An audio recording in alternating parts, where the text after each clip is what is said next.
Hello everyone, Nevika here. Welcome to this next episode of Let's Play Trails of Cold Steel 3. Goodness, you guys, this is crazy. The story is definitely going on full speed right now since we are in the final chapter. We're about to enter the final chapter, so there's only so much that the game is probably gonna throw at me. I have no idea what's to come, and I'm super excited to see what's gonna happen. And everyone's been saying that I've just touched the tip of the iceberg, so they could go so many ways with this story. So let's find out what's gonna happen next. Oh yes, in the last episode, Ash it was controlled by this curse that's taking over a lot of people in Erebonia and Zemuria and all that, and Ash is one of those people. He got controlled by the curse and shot the Emperor. I don't know if the Emperor survived. Emma was doing her thing. I don't know if it was enough. I guess we're gonna find out right now. And they think that he's a Calvardian agent now. Well, you know, the typical Rufus and Cedric. You know, all those dudes that are in the Ironbloods. It's too convenient. Like, I rewatched my last video and I saw how Ash got that convenient gun, and even he said it was too convenient, but he didn't care. No, not Ash didn't care, the curse didn't care. So everyone knows, like, there's a plan that's happening, and it's going according to plan. I don't know whose plan it is. I'm assuming it's Gilead Osborne's, but it's going surprisingly incredibly well. Let's see where it goes now.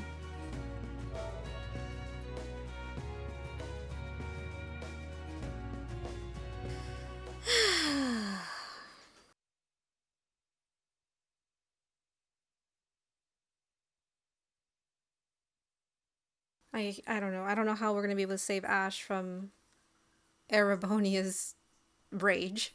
He just shot the Emperor, so especially if he died. Even if he survived, it's not looking good for him. This is your morning report on ongoing events. As of last night, the Imperial government has declared martial law by order of Crown Prince Cedric.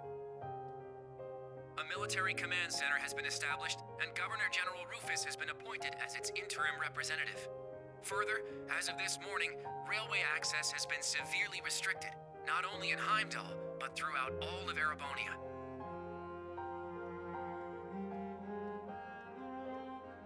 Extra, extra! His Majesty has been shot by a military student with an unknown background. Is this sabotage from a foreign country? Was it one of those Thor students? A foreign country? It could only be.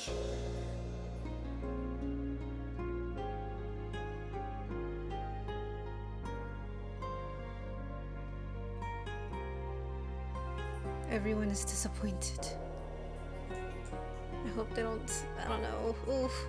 I hope they don't think bad of all of Class 7. It's not We even... are currently using every resource at our disposal to determine the suspect's background. We will share this information with all of you the moment we are certain, so I ask that you wait for now, and above all, stay strong. I understand your anger, your sorrow, and your fear, and feel them just as keenly, if not more. And so I pledge to you, we will uncover the truth of this incident. Sure. Shut up, Rufus. Shut up.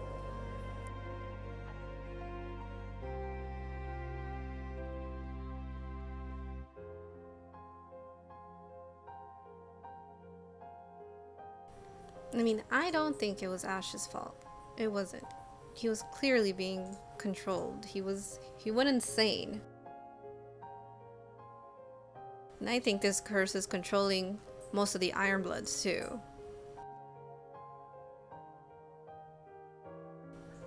Like, I believe 100% Cedric is, Rufus is, Gilead is. Who else? Who else can I think of right away? I don't think Thomas. I don't think Vita. Maybe Vita, actually. Maybe Vita. This is the morning news broadcast for Trista. We're told the Emperor's current status is still critical. At this point, it's hard to determine whether or not he'll be able to recover. Oh wow, We wasn't now have a message instant. from Prince Instant. Olivert to share with you.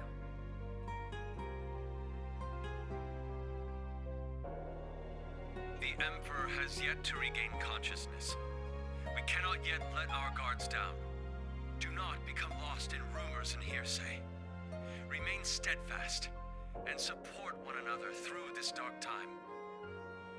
Have faith that the light of hope will yet show itself and illuminate the path ahead.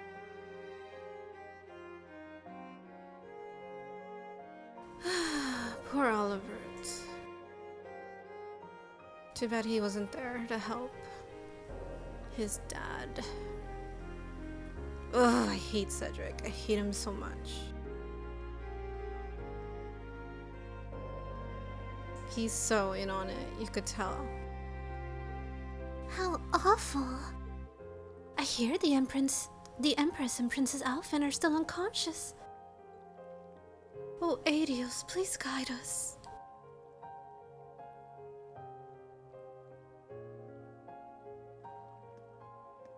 Elise must be so worried about Alphen.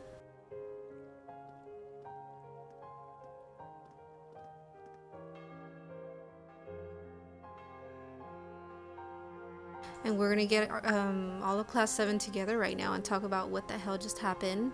And Rain's gonna tell everyone everything. Oh, we're gonna read the Black Records, you guys. We're gonna read it. We're gonna reread them. I mean, I haven't read them with you all, but I've read them on my own when I first played Trails of Cold Steel 2 the second time around. And I forgot what they said, so I want to reread them. Or, I mean, maybe not all of them, but some.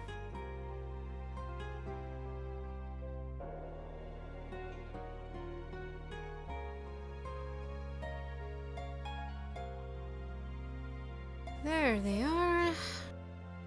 I never thought Ash would. We had our differences at first, but he wasn't a bad person. Nobody got to see the curse but Gilead and the Emperor. Crap. I wonder if Gilead's gonna say anything about it. After everything we overcame together, we grew to understand each other. And I know now there is absolutely no way he's the kind of person who would commit such an atrocity. I agree. He was definitely a troublemaking punk. But he wasn't selfish or irresponsible. And despite his lone wolf tough guy act, he'd always help us when we needed him. But looking back, something may have been a little off about him. It was quite the surprise to hear he was from Hamel. Tita, you knew someone else who was born there, right? Yeah, I didn't know there was another survivor. He's in Liberl right now. I'd like to contact him if possible. Unfortunately, we can't use the communication network, and we're not allowed to board Panzer's soldats.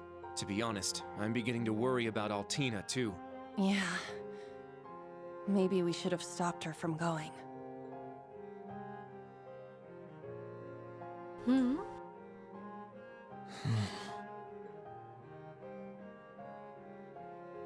Rain? Never thought that kid could have done something like that. It's my fault. Even though he seemed like he was tough, I always knew he was a bit unstable too. I should have done something about it after our trip to Hamel.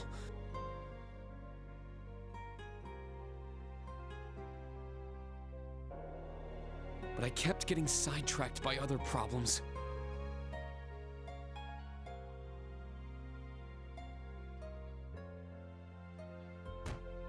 I failed him as his instructor. That's not true, Reen. This is my first time being an instructor, and I'm still a total half-ass. Toa is new here too. Can't just expect to be perfect at it after only a few months. That's right, Rain. I think the important thing is what you do next. Altina's already hard at work, right? Well, Where's Altina? What is she doing 2 hours prior? I received a message through the emergency channel. We've been called to gather. I must report to Intelligence Division HQ. But... Are you going to be okay? Right now, things are... There is no need to worry. I'm sure Milliam and Major Arundel will be there as well. However, I'm more worried about Ash. Well... What he did was so out of the blue. There must be something going on behind the scenes. And that black haze... I bet it had something to do with it! That's the only conclusion I can come to. It's possible he was being controlled by some manner of chemical or hypnosis. It is also fairly likely something of a magical nature was involved as well. Therefore, I will attempt to gain as much information as possible. Thank you, Altina. I refuse to leave a fellow member of Class 7 behind. Allie... You've grown a lot. I agree. She's become very dependable. Even if you've been summoned, don't forget, you're still a student of Thor's. If they try to limit your actions, let us know through the emergency comm network. I'll come get you. Even if I need to use Valimar to do it. Instructor Rean. Yeah, us too. We'll definitely come help you. No matter what. Please be careful. Thank you, everyone. I will do my best not to cause you trouble. This is weird. This is weird. You're right. I can afford to fall behind the students. The principal and all the others are doing everything they can, too. Seems like the principal went to the authorities and Michael went to the RMP headquarters. I hope they've made some progress. Oh? Rean, could it be? Yeah, it's someone from the old Class 7. Oh, Milliam. Rean, is Tilly there? Ah, I knew it. What? No, she got an urgent call from the Intelligence Division 2 hours ago. She's supposed to be with you. But you didn't? Nope, not me. Lecter's busy with something too. So that means I'm too late. Too late? What's going on? Oh no, it's nothing. Tell me! I'll take care of it, so don't worry. Ugh, another Rean. See how it feels, Rean? You see how it feels? Hey, Milliam. Ugh. Altina. Milliam, so she can't get a hold of Altina either? I thought the prince's little trick let us connect anywhere. Yeah, but it's not working. It seems I've kept you waiting. My apologies for being late. Principal, Major Michael. Well, any news? Carbide's still in a coma, and is in the custody of the railway military police. Regarding the other nonsense about him being a spy for the Republic, I've requested the authorities rescind their statement, but they're refusing. No. Although there's no question a crime was committed, we must ascertain his motive, background, and any abnormal symptoms. If by any chance he was being controlled, we must determine the true culprit. I guarantee his safety until all the details are known. Major, thank you. Thank you. Yeah, thanks. I don't need your gratitude. He was one of my students too. Anyway, aside from Carbide, it seems things are becoming even more dire. Huh? I need you to gather all students in Car 3. The government will make an important announcement and we've been instructed to listen to it. Ugh. So much bad news.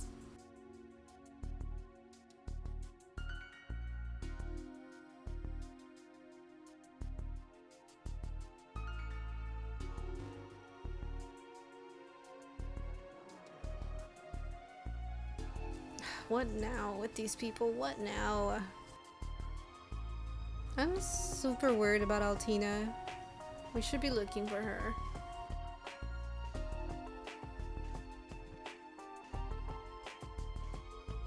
This brings me back to right before the Civil War began. Oh yeah, when the Blood and Iron Chancellor was shot. Yep. We cannot. We must not. And we will not. With blood and with iron, we shall mete out justice.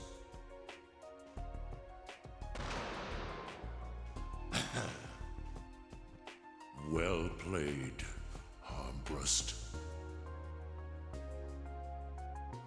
Not really. What's the security like this time? All buildings within a 3,000 ARG radius are on full alert. There are security airships patrolling the area too. Dearest people of Heimdall, and all citizens of Erebonia, I am Cedric Ryce Arnor, son of Emperor Eugent.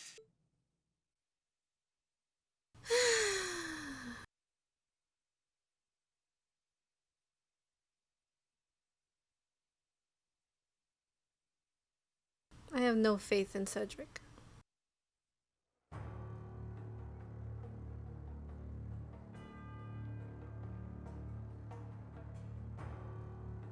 He's just a puppet, figurehead. Just like his dad. But more controllable, I assume.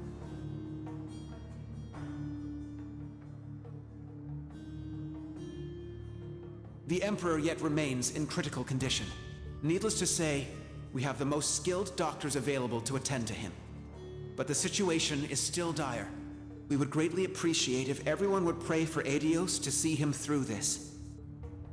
However, this incident demonstrates without a shadow of a doubt the scope of the threat looming over our nation, and the identity of the foreign power that orchestrated this tragedy. In my father's stead, as Crown Prince, I hereby entrust the fate of our nation to a man I'm sure you may all be familiar with, Chancellor Gileath Osborne. Dude, everything's is going according to this guy's plan. Wow. What a power hungry dude. He can't stop. Alongside him will be Governor General Rufus Alberea, who has already proven himself instrumental in overseeing the military command center.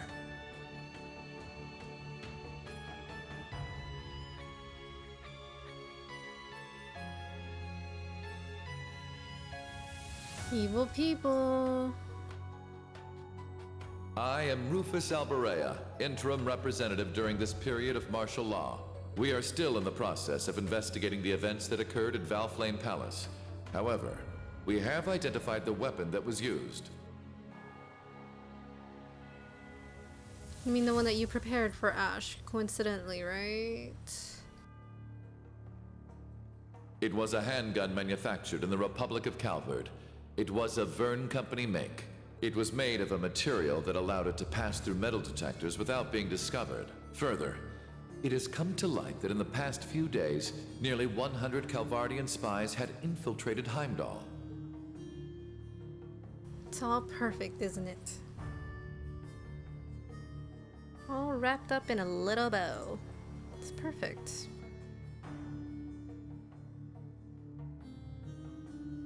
I am Gileath Osborne, Chancellor of the Empire of Erebonia.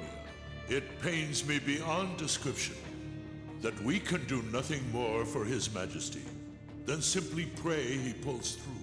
My inability to prevent this tragedy leaves me shaking with shame and regret. Uh-huh. Bullshit, bullshit, bullshit, all of it. I'm just eye-rolling at all of these little speeches. But I ask you, is this the time to cower in our homes? To sit and wait and worry? No, it is most emphatically not. After countless instances of military activity at our borders, our neighbor has finally become brazen enough to send spies into our capital. Feels like Homo all over again. To plan to invade Calvard. And now this. The message they have sent us is clear. An excuse to invade Calvard once and for all. For hundreds of years now, they have been a menace to our nation. But this is no less than a declaration of war. We can no longer ignore the threat at our eastern borders. The Republic of Calvard. Mm-hmm.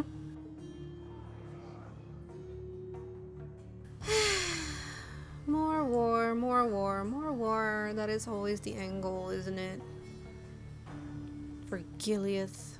Needless to say, we would be foolish to take such a country lightly. Their size and military might are nearly equal to our own. Therefore, in order to survive, we must make a decision. And who is this we? Gileath and Rufus? Maybe Cedric? What a load of crap. We must put aside the difference between noble and commoner, between individuals and organizations. In order to overcome this dire threat to our way of life, every citizen of Erebonia must come together as one. To enable such a feat, we will establish a new law in the coming days. It shall be known as the National Mobilization Law!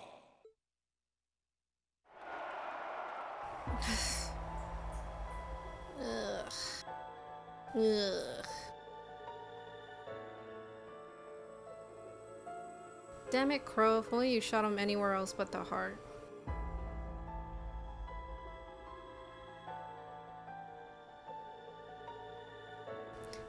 National Mobilization Law? The heck's that about? It sounds pretty scary. It's a political science term. We learned it in Instructor Toa's class, remember? Yes, a way by which the government can leverage absolute power over its citizens to prepare the entire country for war. It gives the government full control over people, businesses, groups, even entire provinces. Then that means... Yep. Yep.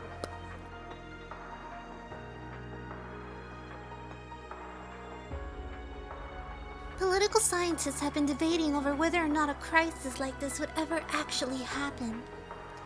Now that it has, it will be used to justify things like confiscation of property and drafting. Are you serious? Huh. An ideal environment for a dictator. Exactly what I was thinking. But a nightmare for the people, though there are a few ways for the government to sugarcoat it so they don't even notice.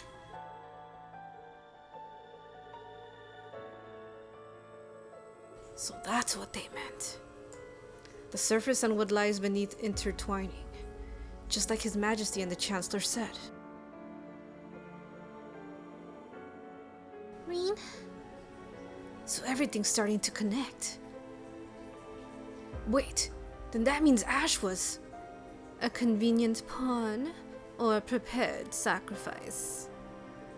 Either way, it seems some giant wheels have been set in motion, the likes of which we can't even imagine. This is all simply speculation.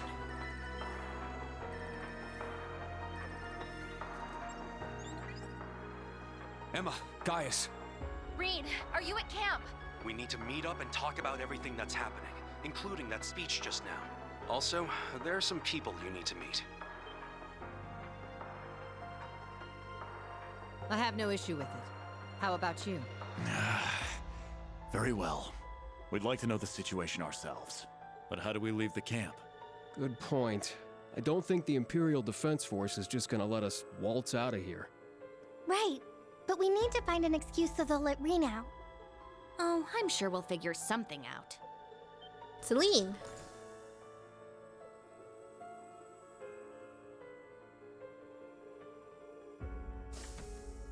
Celine! What?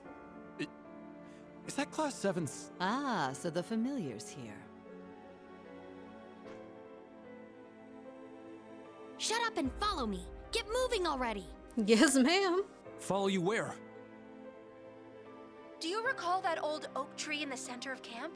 I'll summon a magic circle by it that will let you travel through the spirit veins. Woohoo! Damn, dude, Emma's the most important, most useful one in the whole class.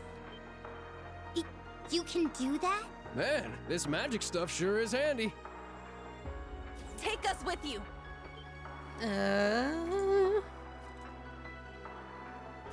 You guys. Hey, all of you. Don't try to claim this doesn't concern us. Ash is our classmate. We're worried about Altina too, so please let us go with you. Come to think of it, this totally falls under our special ops missions, right? Oop. Got you there. All right. Class 7, resume special ops missions. Yes, sir! I don't care which of you tags along, let's just go already. I need all of you to be careful. If things get dangerous, give us a call. If you're going to go, at least make sure you're fully prepared. May Adios watch over you. Take care. At least we got a full team. Oh, final chapter for whom the bell tolls. Oh, goodness gracious. The final chapter. Oh my god.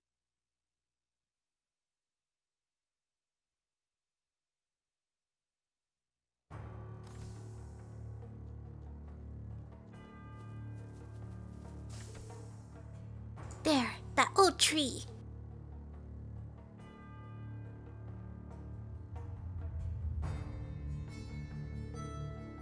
We're gonna use this to teleport? This will be my first time traveling via magic. Before we leave, we need to check all of our equipment. Alright, once we're ready, we'll head to the old tree.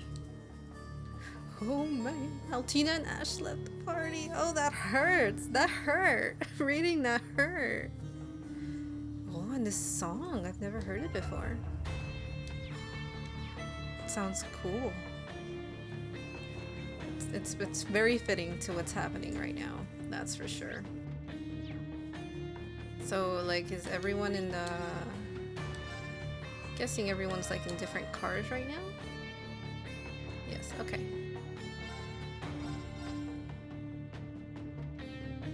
Okay guys, well this is a good place to stop this episode actually. In the next one, we'll talk to all the people here and see what everyone thinks about what the hell just went down.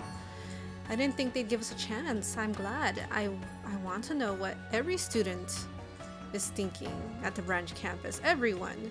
I want to know each of their thoughts of Ash, the Emperor, Gileath, the Prince, this new law.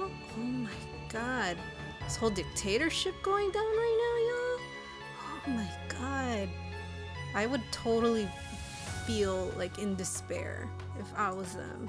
And then Altina's missing and Ash is still unconscious. Gosh, there's so much already terrible things happening. I imagine the rest of this chapter is not gonna be very happy. Anyways, guys, don't say any spoilers in the comments, please. Don't say nothing that might give anything away. I'm excited and also not to proceed. But we'll see what happens. I hope you guys enjoyed this episode. If you did, please give it a like, comment below your thoughts, share the video, and subscribe to this channel for more episodes into this series. Until the next one, you take a lot of care. Oh wait! I almost forgot to read the Black Records, guys! Oh my god! How could I forget? I'm sure a bunch of you already left as I was saying the outro. Let's see. We are going to the Black Records. I'm gonna read some of them and go aha many times, and you guys can go aha along with me. Otherwise, we'll see you in the next episode, alright? Where are the freaking Black Records? They are in books. In books. Books. Ooh. Yep, I think these are the old ones.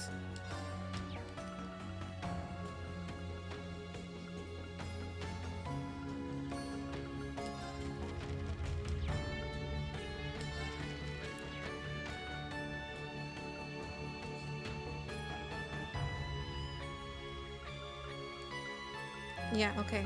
So it's 1, 2, 3, 4, 5. 1, 2, 3, 4, 5, 6. Have I asked Rosine to decipher them all? Have I? Let me see. Nope, okay.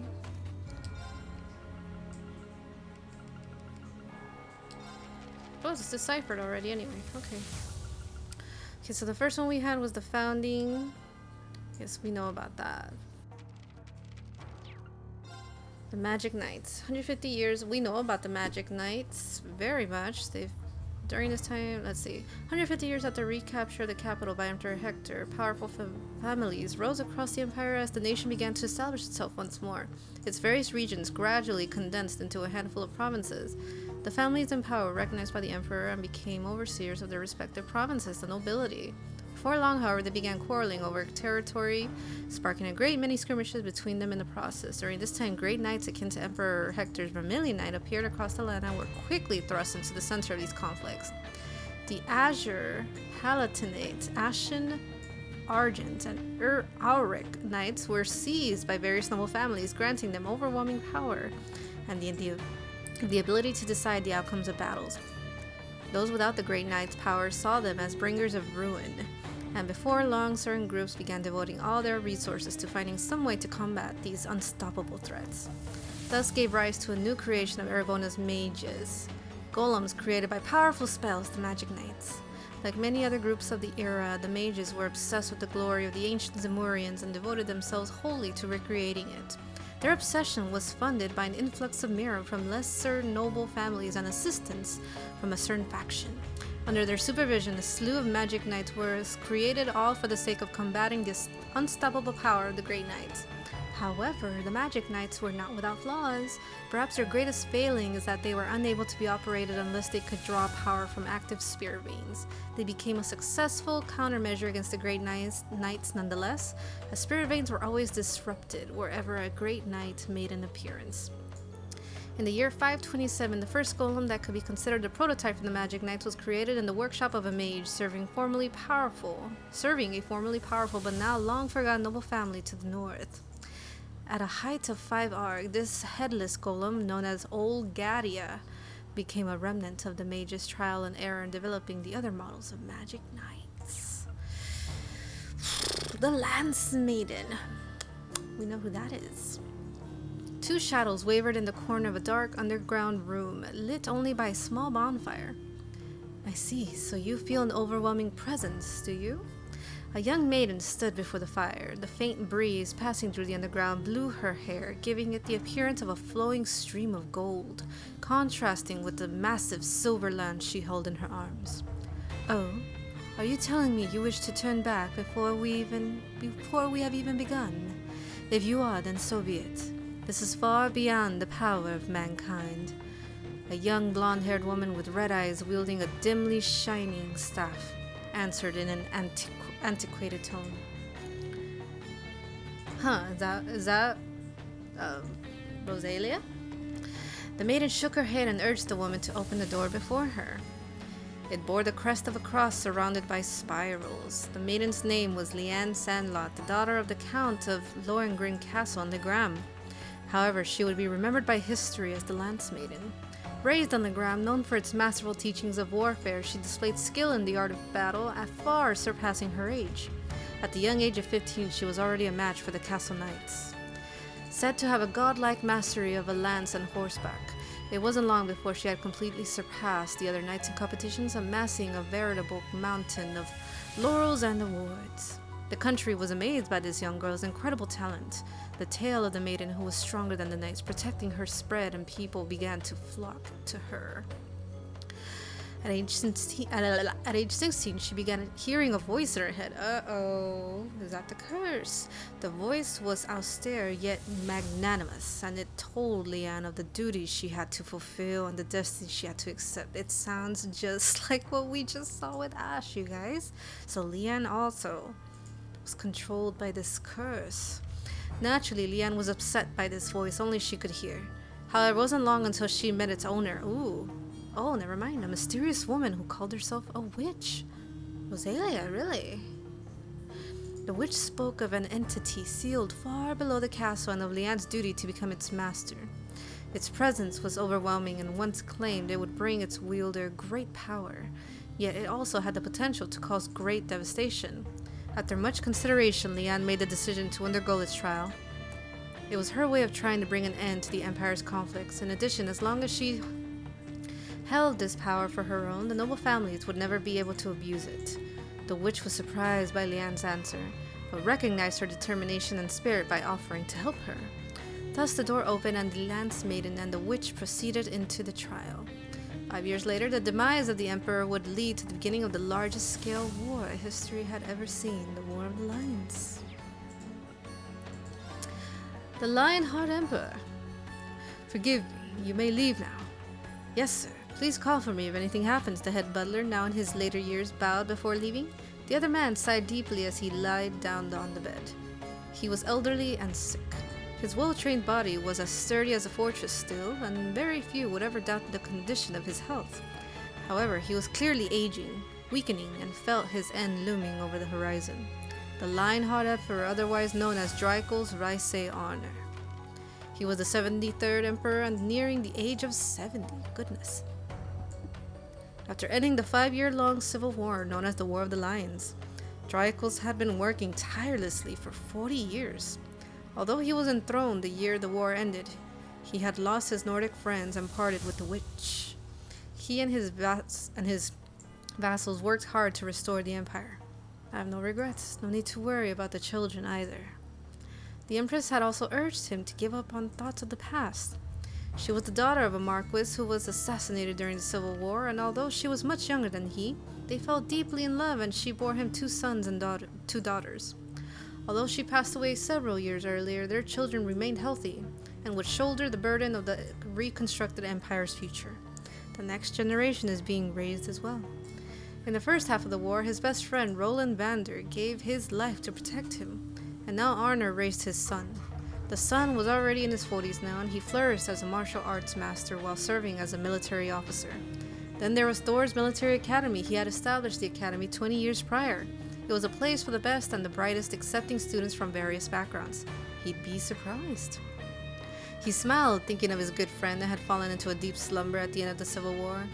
The academy had been constructed at the place they'd first met and where his friend now rested once more. These long years weren't for nothing then. As long as I can endure the thing until Adios comes for me, that is.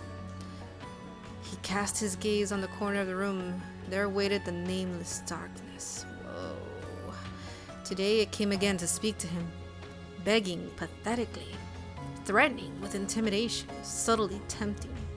He knew what it was, ever since that day 40 years ago when he took the throne. I suppose I should be happy my children and their descendants will suffer the same curse. If he were not a man with the heart of a lion, he would surely have been broken by this daily torment long ago. On this day, however, he had a second visitor. Drycles, an incredibly harmonious voice called out his name, bringing with it a wave of nostalgia. He looked up to see a woman with hair like flowing gold standing at his side. Wow, so Drycles also had the curse on him. It's like this curse, it wants strong people at its side, right? To do its bidding. But then there's these people who are too strong for it, like Drycles, who don't fall for it. You know what? Maybe even Rean. Rean, with that power he has, he also has that. Maybe everyone has a little bit of the curse in them. And Rean also just doesn't fall for the curse doesn't listen to it, while Cedric and Rufus and Gilead did, you know? But it seems like Leanne might have the curse, so will she be his downfall? Draco's, I mean. Let's see. The Salt Pail. On July 1st, 1178, at 5:45 a.m., a great catastrophe struck North Ambria, then the Principality in northern Zemuria. A giant white pillar suddenly appeared on the outskirts of its capital, Haliask. The pillar was composed not of snow nor ice, but salt. As such, it was named the Salt Pail. A storm of salt spread outward from it, solidifying everything it touched. Despite only lasting a few days, its effects were felt for months afterwards as citizens fled south seeking refuge. In the immediate aftermath of the catastrophe, the number of victims equaled about 1/8 of the country's population. That number rose to nearly a third of the population with the inclusion of victims in the days that followed. After the incident, the Septian Church led evacuation procedures, provided aid, and employed hundreds from the Bracer Guild to help. In a short time, relief forces from Erebonia, Remiferia, Jurai, Lebro, and the Republic of Calvard had assembled in North Ambria. Meanwhile, the country's leader, Prince Balmond, who had fled to a neighboring country at the start of the catastrophe, had returned to rebuild the government. However, he was met with violence from the enraged citizens for leaving them behind in their hour of need. In the end, he was forcibly removed from power, and North Ambria became a democracy. The remnants of its former armed forces reformed as the Northern Jaegers. Erebonia, their neighbor in the south, had contradictory views on the new autonomous state. On one hand, it refused to recognize the legitimacy of the new democratic government. On the other hand, it eagerly welcomed the Northern Jaegers. North Ambria's extreme poverty and focus on bringing in foreign currency meant that the former soldiers were easily manipulated by the promise of imperial coin. The Jaeger Corps went around the empire hiring themselves out to the nobility and newly developing businesses who were fighting over septium and natural resources. They turned out to be the perfect pawns for Erebonia to use in its proxy wars and internal struggles. Oh my god, this is so hard to read. Despite this, the massive amounts of mirror that flowed in from the Empire helped save North Ambria from its dire straits. 27 years after the catastrophe of the Salt Pail, the Empire annexed North Ambria as reparations for the North Jaegers' actions of the Erebonia Civil War. As before, Erebonia's vast resources ended up lifting the former independent state out of its chronic poverty. Shortly after the disaster, the Septian Church restricted access to the northern half of the country. After the annexation, however, the Imperial Army's Intelligence Division began investigating the Pale, which had since been classified as an otherworldly singularity. One of the Intelligence Division's collaborators had been able to confirm that members of the Church's Dominion retrieved the Salt Pail and brought it back to Arteria. It's rumored, however, that a piece of the Pale still remains on site in North Ambria. Yeah, a lot of this happened in the Crossbow games. The Orbital Shutdown Phenomenon.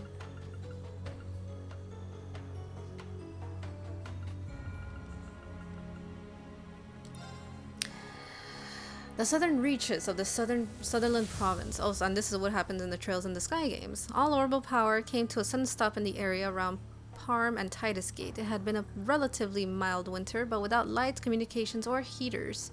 The people of Parm found themselves subjected to cold and darkness for an entire week.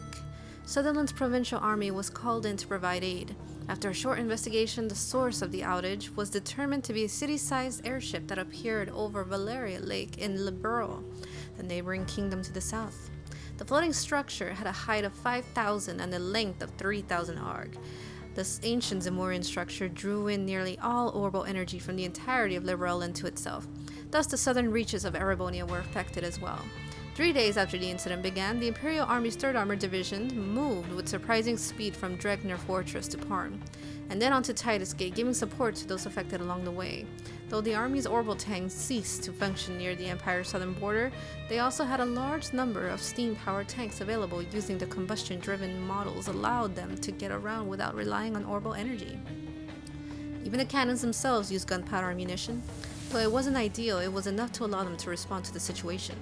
The leader of the 3rd Armored Division was Lieutenant General Zex Bander, a member of the family tasked with guarding the Imperial family and a moderate in an army led mostly by warhawks. He felt conflicted as he led his division south into Liberalian territory.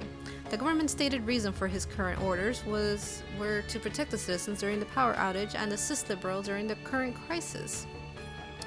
The strange part was that the steam-powered tanks, which were vastly inferior to the orbital-powered models, had been commissioned by the Imperial government and provided to the army only a month before the incident. Though the 3rd Armored Division was the first to make it to the border, a number of other divisions were on their way. In the end, the military intervention was stopped thanks to Prince Albert of Erebonia's imperial family and Brigadier General Cassius Bright of the Liberalian army. With the arrival of Liberal's functioning airship, the Arsail, as proof they could handle the situation without Erebonia's assistance, they were given the time they needed to restore power to the region. As orbital energy returned to the southern reaches of the Empire, so did relative peace between the two nations. To certain individuals, however, it was clear that the Faceless, the Anguis of Oribos responsible for engineering the incident, had connections to Erebonia's intelligence division. The small autonomous weapons the Faceless utilized during this period of time would later come to be known as combat shells. Whew.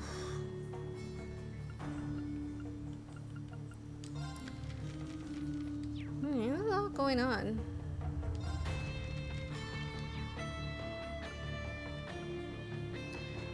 Yep, the War of the Lions. The Dark Dragon, we know a lot about that. And yes, he was with the Nords and then he left to go fight in the war.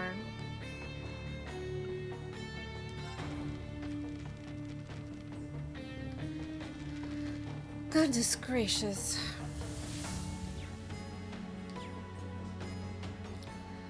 Very dark history. Oh my gosh. And yeah, a lot of it makes sense. And hold on, let me. Do I have anything else? No, I have a lot of stuff.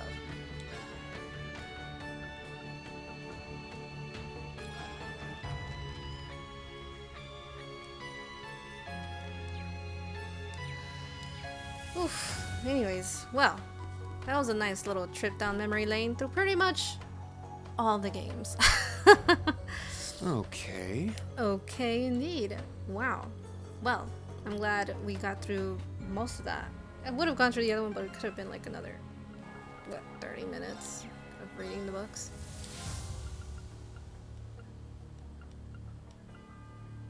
But yeah, we already know about all this stuff. They've spoken about these in all the Trails of Cold Steel games. Two great gods, yep. Calamity, the goddess. The great power. I think that's what it is, guys. The great power, the curse. I don't know. Anyways, thank you guys so much for watching this episode. I hope you enjoyed it. If you guys liked it, please give it a like, comment below your thoughts, share the video, and subscribe to this channel for more episodes into the series. Until the next one, you take a lot of care. Okay. Janet!